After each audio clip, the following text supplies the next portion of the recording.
el maestro José Pérez.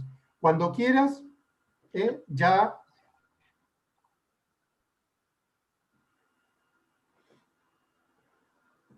Buenas tardes, ahora mismo. Bueno, aquí ya lo estoy escuchando, ese acento desde esta España querida que siempre la estamos mirando para todo lo que es tendencia. Hoy la vamos a escuchar sobre todo lo que es, a ver, qué es lo que se está haciendo para proteger más al peluquero. Cuando quieras, José,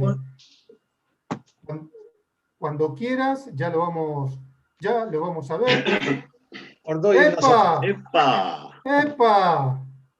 Os doy una sorpresa. Arriba las manos. Buenas tardes, Rodolfo. Buenas tardes, Jorge. Me presento... ¿Qué tal, José? Un gusto saludarte. Igualmente. Me presento así porque, bueno, lo que no voy buscando es el protagonismo, sino la mejora de mi sector, y enseguida se usa este cliché de protagonismo. La acción conlleva un protagonismo y el protagonismo conlleva una acción irremediablemente. Pero por respeto, evidentemente, me lo quito. Bueno. Muy bien, así. Qué bien, muy bien. Este aplauso es para ti. Bueno, José, eres un luchador incansable de la peluquería de Madrid, buscando las mejoras para no solo un escenario, sino una industria que durante los últimos 200 años puja para lograr que la reconozcan no solo socialmente, sino económicamente. Y escuchamos todo eso enriquecedor que tienes por decir, y quiero decirte algo, se te ve mucho más guapo así que con el disfraz o con la máscara. Bueno, te escuchamos y bienvenido, y debutas en este foro, desde allí esa España y ese Madrid donde tantas cosas haces. Muchas gracias. Ha sido un honor, lo diré fatal porque yo hablo inglés muy malamente. Ha sido un honor a Guy Fawkes, lo digo en español, que fue el que quería volar los cimientos del Parlamento de los Lores en 1600 por ahí, que yo era muy pequeño entonces. Y bueno, pues esto es un honor a que nosotros queremos volar los cimientos de la profesión porque no los tiene. Quizás sería una reconstrucción lo que necesitamos nueva en nuestro sector, y así debemos de verlo. Creo que lo que voy a decir lo voy a resumir en 3 partes. Voy a dar la opinión, luego voy a dar la información para que se pueda ver en qué estaba basada esta opinión, y luego haremos unas pequeñas conclusiones al respecto, si os parece. Así que vamos a hablar de peluquería. Empezaremos por el tema social, y digo que prometo decir la verdad, toda la verdad y nada más que la verdad. Y dicho esto, que parece un aforismo, lo digo porque no todo el mundo está preparado para la verdad que vamos a decir, y hay quien va a hacerse preguntas o nos va a hacer preguntas sin estar preparado para las respuestas. ¿Vale? La profesión aquí, y creo que por el paralelismo que nos lleva, muere. Y hay un ego victoriano ocupando su sitio y esperando a la obediencia y al seguimiento del rebaño. Los que debieran ser líderes no se hacen ver, salvo en contadas ocasiones, quizás por no soportar las inútiles presiones de quien da una opinión sin información, valorando su propio interés por encima del colectivo. Y eso nos lleva a situaciones muy perjudiciales. Yo lo veo de esta manera.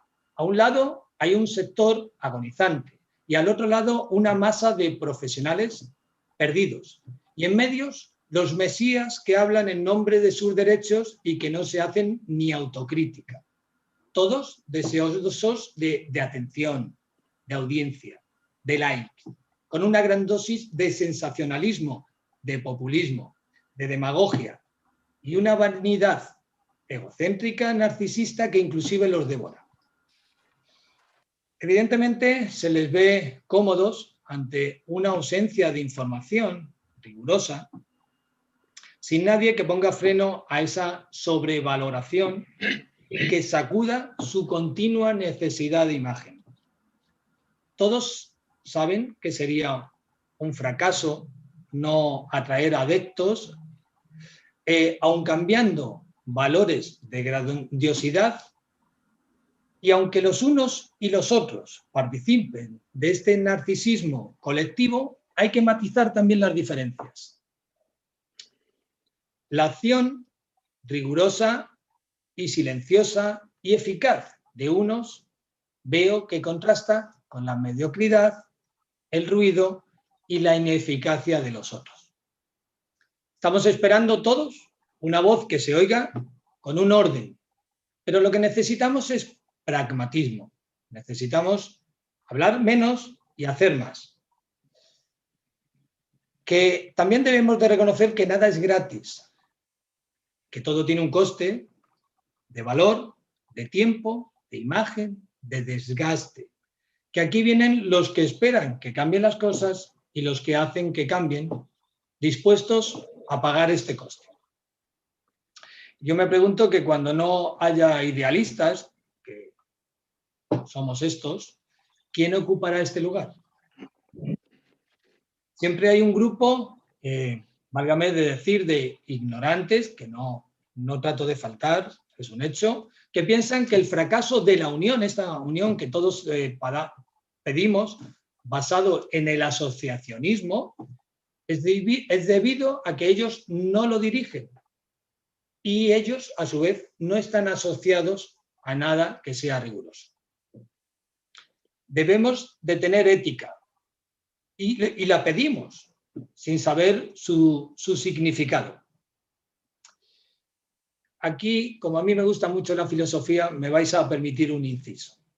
Aristóteles, que fue el fundador de este concepto, decía que es la disciplina que estudia el bien y el mal y sus relaciones con la moral y el comportamiento humano. Un conjunto de costumbres, de normas, que es lo que nos falta, que dirigen o valoran el comportamiento del ser humano en una comunidad. Nuestra comunidad, evidentemente, en nuestro sector. Y también, como decía Platón, solamente el conocimiento legitima el ejercicio del poder. Así que solo se consagran o se deberían de consagrar a él los que merecen gobernar.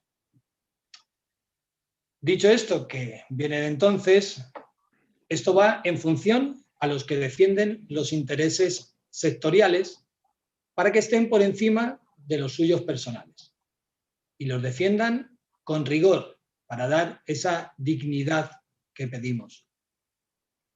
Se utilizan ahora mismo clichés para acciones de dudoso resultado.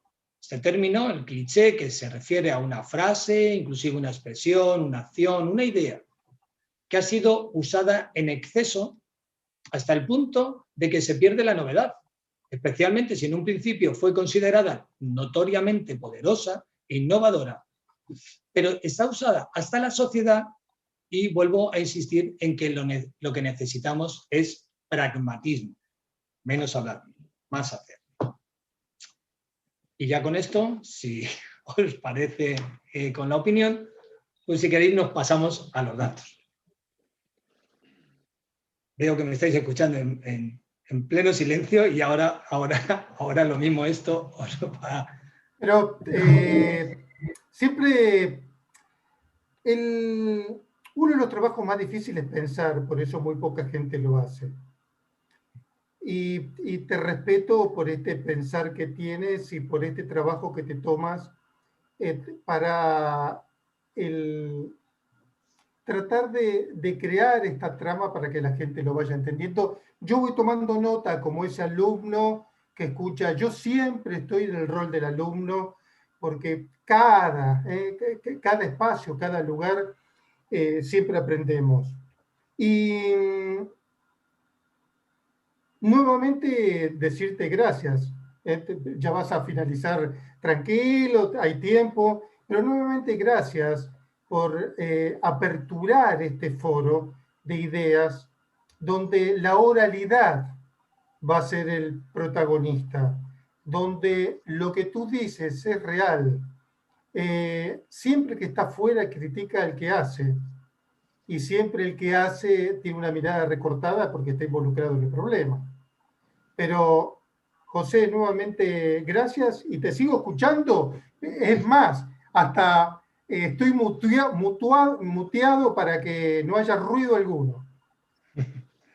Gracias a vosotros por esta oportunidad, gracias a ti por la confianza. Una vez leía la capacidad que tiene el cerebro y vi que es importantísima esa capacidad, hasta tal punto que pensé que todos deberíamos de tener uno. Entonces, las críticas, ahora mismo, mira, hemos terminado un curso muy interesante de coaching, y la verdad es que hemos llegado a una conclusión de que las críticas constructivas no existen. Ha sido un consenso. Así que, bueno, realmente vamos a los datos, que creo que vamos a tener cierto paralelismo, como hemos hablado otras veces, entre vosotros como país, como Argentina, y entre nosotros, España, que vamos un poquito por detrás, pero vamos siguiendo los mismos pasos. Aquí ocurre una cosa muy curiosa. En España había 50.000 salones, ahora mismo hay 48.000. Los datos son muy aburridos, así que voy a intentar hacerlos lo más ameno posible. Tengo constancia que en los últimos años, ojo que estamos hablando de 48.000 salones, en los últimos años se han cerrado 46.000, pero siguen abiertos 48.000. N'est pas possible, como dicen los franceses, n'est pas possible. ¿Cómo es esto? Según el Instituto Nacional de Estadística. Bueno, pues esto representa a un sector precario con una potente rotación, con establecimientos que abren y cierran de manera habitual.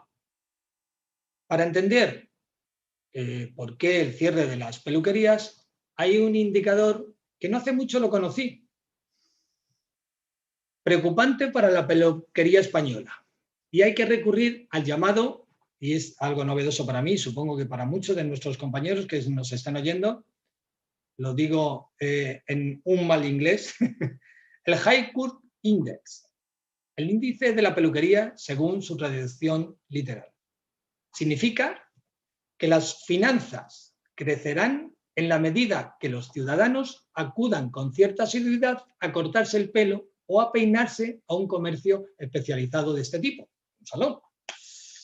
Es curioso porque esto ya viene de la antigua Grecia, cuanto más evolucionada está una sociedad, más se ha cuidado físicamente y también su propia imagen. Luego han venido los bárbaros, han cargado esa civilización y vuelta a empezar.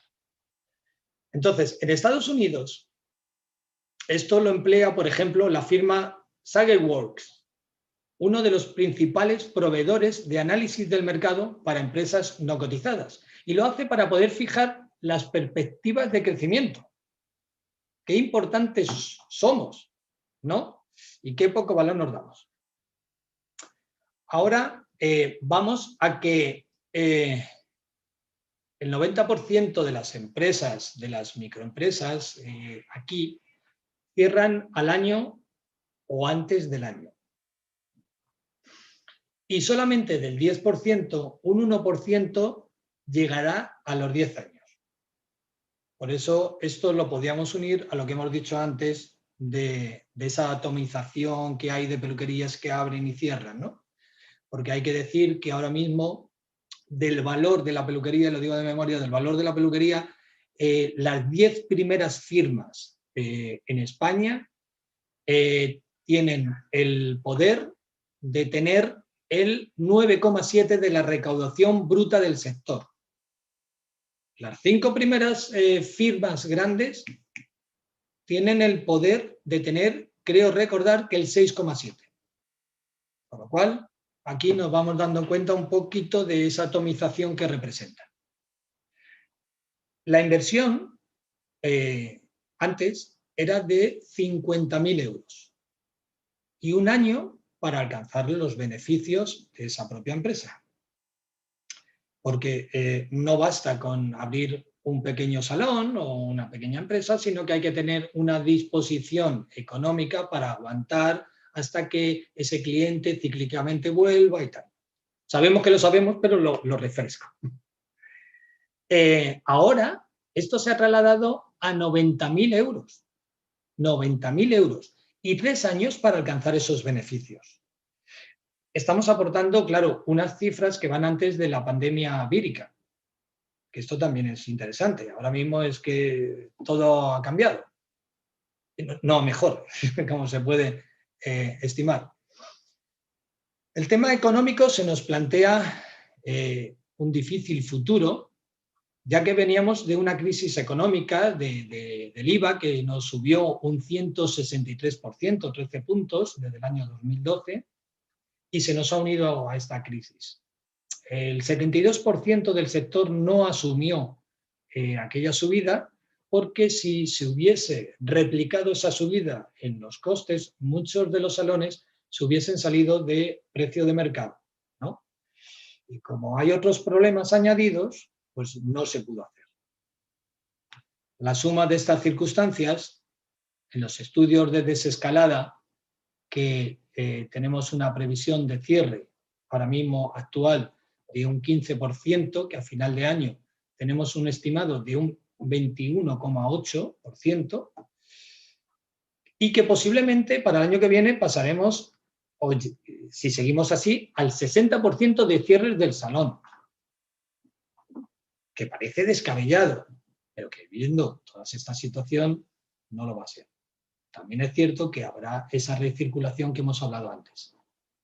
Y que luego estos mismos profesionales que abren estos salones, con una deuda invertida, pues seguramente estén en una situación personal mucho más precaria por las deudas arrastradas.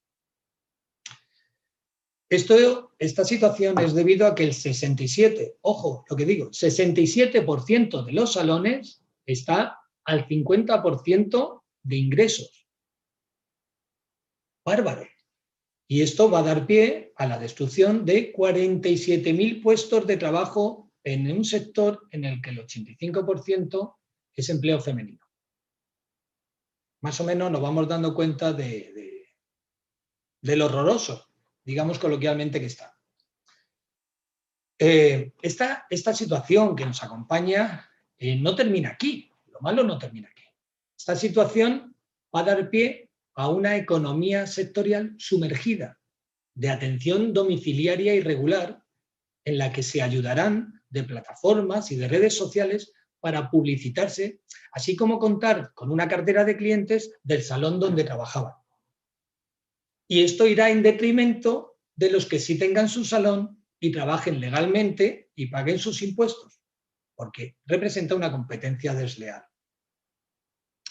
También nosotros tenemos aquí el CENAE, que es lo que representa nuestro sector. El CENAE, entre las últimas medidas para los ERTEs, no estaba incluido en la peluquería. Y esto va a ayudar también al desempleo. Aquí sería interesante, pues a lo mejor tener una ayuda de contratación, aunque todos queremos trabajar, pero una ayuda de contratación para los mayores de 45 años, que aquí ahora mismo, de 45 o 50 años, alguien se queda en el paro y ya está desahuciado laboralmente, ¿eh? Están abocados al paro y también sería interesante una colaboración entre autónomos, que esto es un modelo europeo. Aquí no se puede hacer y habrá muchas personas, muchos compañeros que me estén oyendo y que estén pensando en alguien, sino en sí mismos. No se pueden contratar autónomos en la peluquería siempre que pertenezcan al mismo sector. Esto es un falso autónomo. Y esto es una medida que en Europa sí existe, inclusive en América. Y sería interesante en un sector servicios como es la imagen personal poder ayudarnos entre nosotros. Una persona que necesita un colaborador y un colaborador que no tenga que hacer esa inversión de 90.000 euros y pueda ser ayudado. Entonces sería una simbiosis. Y de aquí, que estos serían los datos, nos pasaríamos al otro concepto, que es la regulación sectorial. Yo no sé cómo lo tenéis ahí, pero aquí Pero hay... espera. Sí.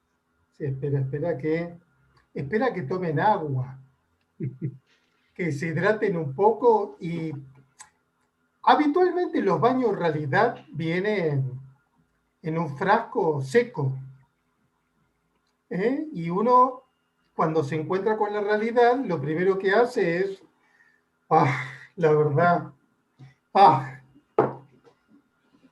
tengo, tengo varias preguntas para hacerte sobre lo que hablaste. Y después seguimos, ¿te parece? 3 o 4 preguntas. Por supuesto. Inclusive ¿Estás tengo preparado para la respuesta? No, pero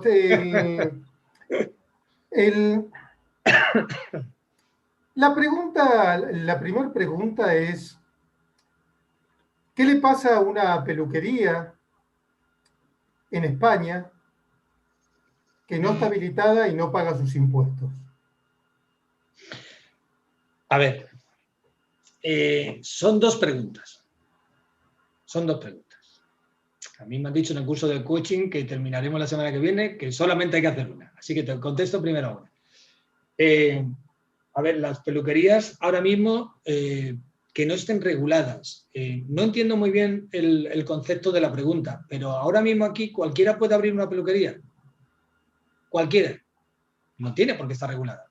Bueno, pero no, sin regular.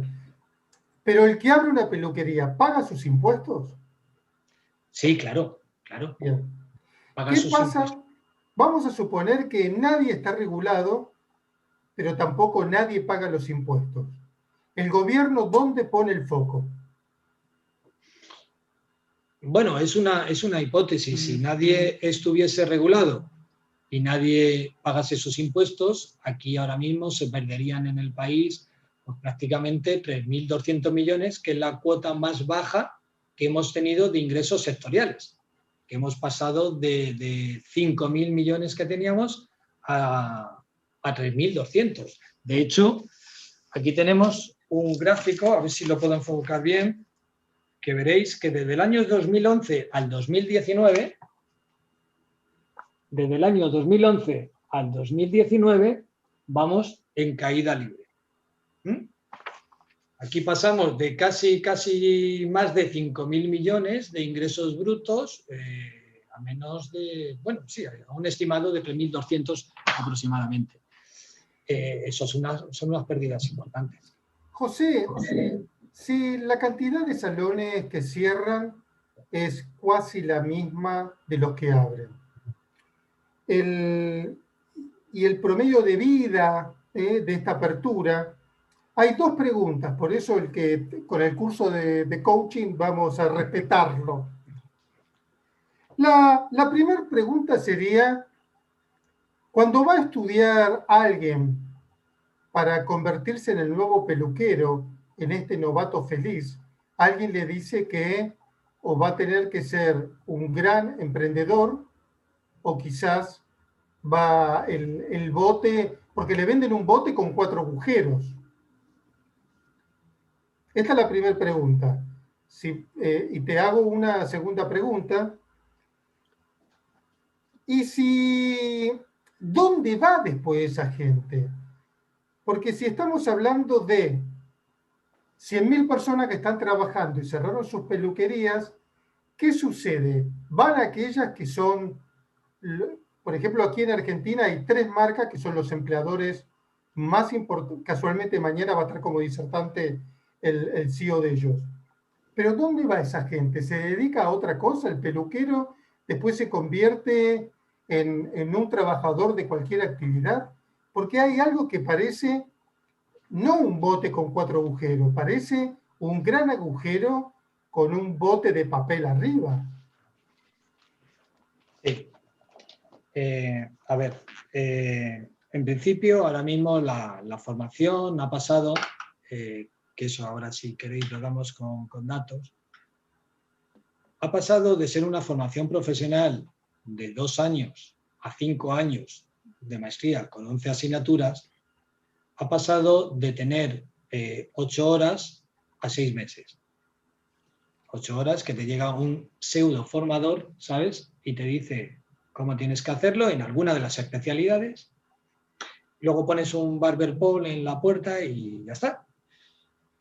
A 6 meses, que es lo que se está dando ahora en una formación, por ejemplo, de barbería, un concepto que aquí en España no existe como epígrafe. A ver, esto da pie a la respuesta de la segunda pregunta, que aquí en Madrid tengo calculado aproximadamente que salen 800 nuevos barberos de todas las academias y de todas las formaciones que se hacen todos los años. 800. Pero hay que contar que en Madrid hay 4.000 peluquerías. Es evidente que, a ver, esto es como la propia sociedad. Unos mueren y otros nacen. Esto provoca una hipersaturación del sector de personas relativamente formadas. Habrá quien tenga más habilidades, más capacidades, más empeño, y habrá quien tenga menos y simplemente esté buscando un modus vivendi con una formación reglada, o mejor dicho, una formación no reglada, y simplemente sea eso, un modus vivendi para ese momento. Pero evidentemente representa una sobresaturación de profesionales. Ahora, otra pregunta me surge, Jorge, las preguntas que quieras. Sí, sí. Me surge lo siguiente. Entonces hay que cambiar completamente el sistema, porque parece que con solo la pasión de ser peluquero, el escenario cada vez es más complejo. Sí, evidentemente el sistema tiene que cambiar y sobre todo hay circunstancias que se tienen que anular. El sistema tiene que ir enfocado a la formación profesional y dentro de esa formación profesional tiene que ir el concepto de maestría, que es como se recuperó, qué palabra más bonita, ¿verdad? Maestro. Maestro, es precioso. Ese concepto de maestría que además de tener conocimientos técnicos, tenga unos conocimientos empresariales. Tú tienes unos conocimientos técnicos, bien, pues te quedas en la primera parte de la formación profesional. Pero si vas a terminar esa maestría, creo que tu idea será establecer un negocio, o cuando menos, a lo mejor, que te cojan de encargado para llevar unos salones. Con lo cual debes tener una comprensión para llevar esa empresa con un poquito de marketing, un poquito de empresarial, un poquito de económicas, un poquito de todo para tener unos conceptos globales. Porque es un tema de habilidades y también de cualidades y de aprendizaje. Entonces, eso es lo que se debería hacer dentro de lo que es un concepto de formación profesional, que es lo que da solidez a un sector, y la solidez representa economía, una economía sólida, que la gente pueda vivir de esta profesión dignamente. Bueno, vamos, realmente tendríamos que estar 8 días, porque Sí. esto, 8 Sí. días, Sí. estamos Yo le quería hacer una José. pregunta, Rodolfo. Sí, José. esperé que vamos a hacer la presentación. Vamos. Nuevamente. José Dale. Pérez, presidente de PUM, a la Asociación de Peluqueros Unidos de Madrid, de España. Nos está dando una clase no de coaching, sino de realidad. Es que no nos tenemos que vestir primero y después bañarnos, sino que hay un proceso lógico. Jorge. Sí, yo tuve un poquito de miedo cuando apareció con la máscara al principio, pero bueno, después empezó a desarrollar todo y bueno, se fue aflojando la cuestión. José, gracias por estar y bienvenido. Gracias. Te quería hacer una consulta. Yo tengo entendido de las 50.000 peluquerías que están en España, de las cuales 12.000 son de Madrid. ¿Estamos en eso, en lo correcto? No, perdón, 4.000. Lo mismo me he equivocado. 4.000 peluquerías, 12.500 profesionales. 12.500 profesionales, está bien. Y vos hablabas de 4.000 profesionales que se incorporaban por el sector de barbería. 800 al año. 800 al año. Para 4.000 peluquerías existentes. Ah, exactamente, muy bien. ¿Y vos por qué crees que va bajando lo que tiene que ver con la peluquería tradicional y va subiendo lo que es este boom de la barbería? ¿No? ¿Qué es puntualmente lo que vos crees? ¿Está bajando la calidad del peinado tradicional o está subiendo la calidad del peinado de barbería o el corte de barbería? Porque algo está pasando, ¿no? Yo, para contestarte a esta pregunta tan actual, me desplazaría unos cuantos años atrás. Unos cuantos años atrás, cuando realmente existía la barbería, el barbero. El barbero, cuando se empezó a formar, y recuerdo que yo cogí aquellos finales, porque llevo 40 años en este sector, no quería que le llamasen barbero. Cuando el peluquero empezó a estudiar tricología, visajismo, que esto lo tenía aquí, la manipulación de químicos, de ácidos y alcalinos para variar tanto la forma como el color permanente del cabello, etc., ya no quiso que le llamasen barbero. Él quería ser peluquero. Y de hecho se definió en los epígrafes como peluquero de señoras o peluquero de caballeros.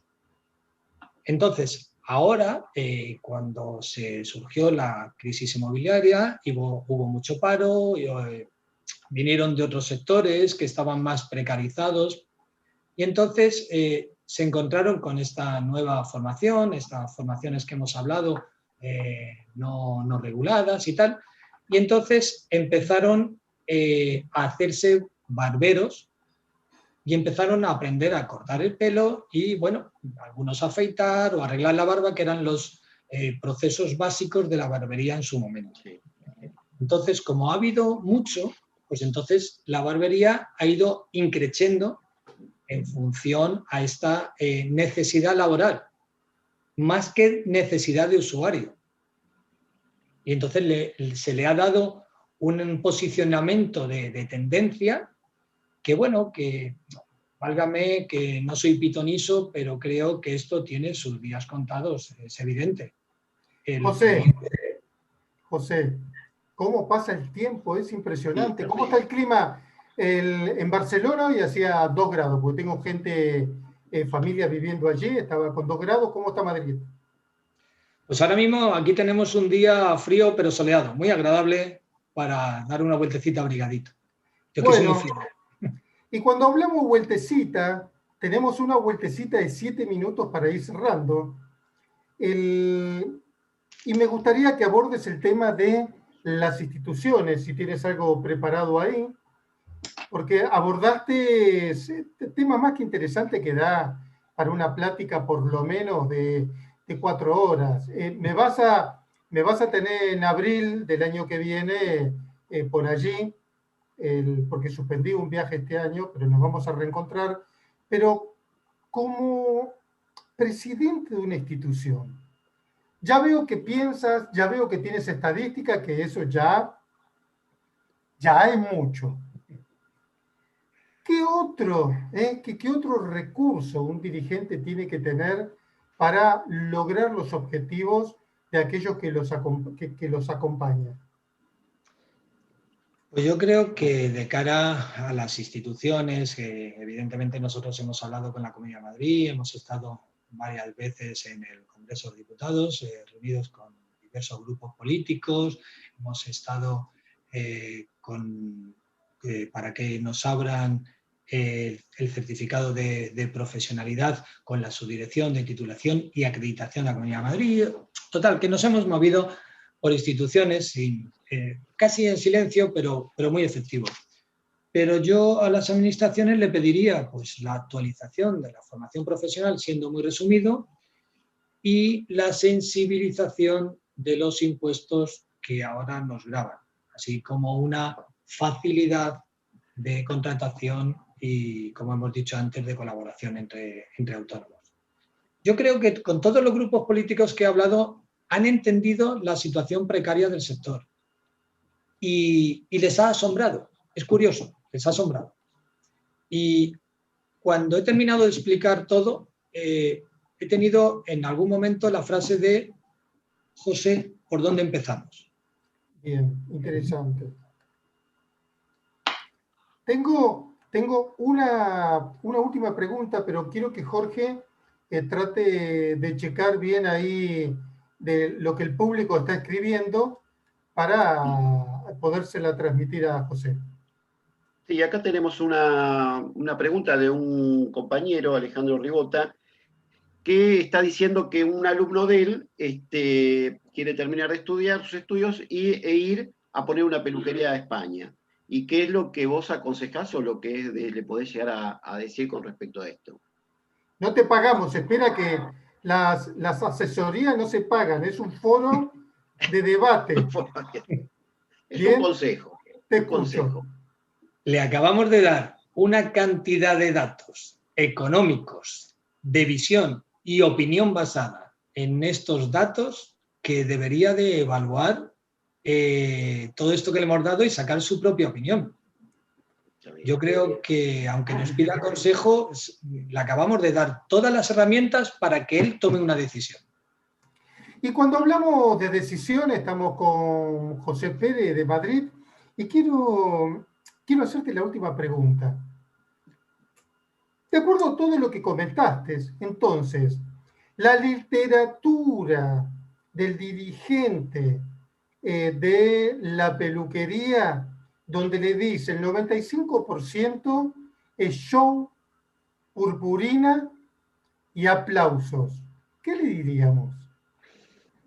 Bueno, a ver, yo considero que hay dos tipos de peluquerías. Considero que está la parte artístico-formativa y luego está la político-sectorial. Mucho menos vistosa. ¿Dónde vamos a parar? ¿No? Pero si nosotros, dentro de más o menos el anonimato y el esfuerzo que representa y la discordia, no dejamos una cimentación fuerte, la otra peluquería, la técnico-formativa, que es mucho más lucida, inclusive la de vivencia, no van a tener una forma, un modus vivendi sólido. Con lo cual, lo único que pediría es que apoyo y valoración para esta parte tan incómoda de la peluquería, que es la político-sectorial. José, nuevamente gracias por haber estado en el día de hoy.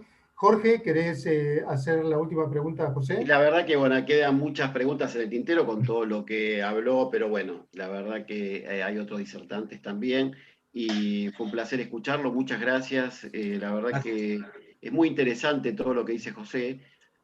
Muchas veces nosotros miramos, ¿no?, allá, a lo que tiene que ver Europa, y muchas de lo que hoy vos dijiste, nos vemos bastante reflejados, te voy a decir, a pesar de los 12.000 kilómetros que estamos. Gracias a vosotros por esta oportunidad.